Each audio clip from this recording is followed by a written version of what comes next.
இந்த மாதிரி ஒரு ஸ்குவாடை வச்சுக்கிட்டு இந்தியா எப்படா சாம்பியன்ஸ் டிராஃபில கப் அடிப்பாங்கன்னு கேட்கறத விட கில்லுக்கு எதுக்கு வைஸ் கேப்டன் ரோல் கொடுத்தாங்க தான் இப்ப ஃபேன்ஸோட கேள்வியா இருக்கு. ரோஹித் சர்மாவை கேப்டனாவும் கில்ல வைஸ் கேப்டனாவும் போட்டு விராட் கோலி, ஸ்ரேயாஸ் ஐயர், ஜெய்ஸ்வாலை பேட்டர்ஸா எடுத்துட்டு விக்கெட் கீப்பிங் ஆப்ஷனுக்காக கேஎல் ராகுல் அண்ட் ரிஷப் பண்ட் எடுத்தோம். ஆல்ரவுண்டர்ஸா ஹர்திக் பாண்டியா, ஜடேஜா, அக்ஷர் பட்டேல் அண்ட் வாஷிங்டன் சுந்தர் எடுத்தோம். பவுலர்ஸா குல்தீப் யாதவ், பும்ரா, முகமது ஷமி அண்ட் ஹர்ஷ்தீப் சிங்கை எடுத்து ஸ்குவாட் ஃபார்ம் பண்ணிருக்காங்க.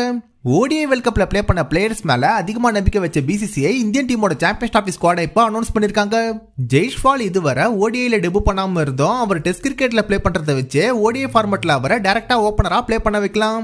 பட் இங்க அப்படி பண்ணாம கில்லோட ஓப்பனிங் ஸ்பாட்டுக்கு எங்க ஆபத்து வந்துரும் தெரிஞ்சு கில்லுக்கு வைஸ் கேப்டன் ரோல் கொடுத்துட்டு பிளேயிங் லெவனை விட்டு தூக்காம இருக்க என்னெல்லாம் பண்ண முடியுமோ அதெல்லாம் பண்ணிருக்காங்கன்னு தான் சொல்லணும். சுமன் கில்லோட ஃபார்மே இப்ப கேள்விக்குறியா இருக்கு. இந்த சிச்சுவேஷன்ல ஏன் அவருக்கு வைஸ் கேப்டன் ரோல் கொடுத்தாங்கன்னா சுத்தமா புரியல. ஸ்ரேயாஸ் ஐயர் கேப்டன்சி பண்ற டீம்ஸ் எல்லாம் டிராஃபி வின் பண்ணிட்டு இருக்கும்போது அதுக்கான ரெஸ்பெக்ட் கொடுத்துட்டு அவருக்கு வைஸ் கேப்டன் ரோல் கொடுத்துருக்கலாம்னு ஃபேன்ஸ் எல்லாம் இப்ப கருத்து சொல்றாங்க.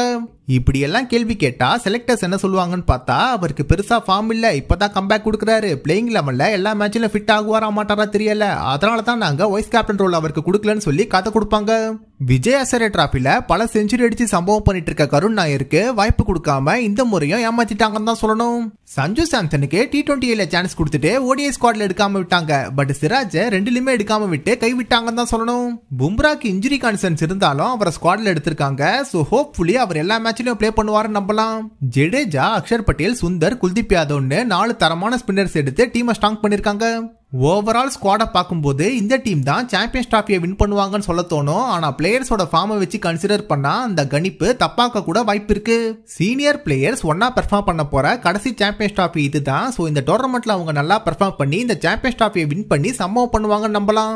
ஓவரால் டீம் இந்தியாவோட ஸ்குவாடுக்கு 10க்கு எவ்வளவு ரேட்டிங் கொடுப்பீங்க? இந்த ஸ்குவாடை வச்சு இந்தியாவால கப் அடிக்க முடியுமா முடியாதா? கில்லுக்கு வைஸ் கேப்டன் ரோல் கொடுத்தது சரியா தவறா? இந்த ஸ்குவாட்ல யார் எடுக்காம விட்டு இந்தியா தப்பு பண்ணிட்டாங்கன்னு நினைக்கிறீங்கன்னு கமெண்ட்ல சொல்லிட்டு போங்க.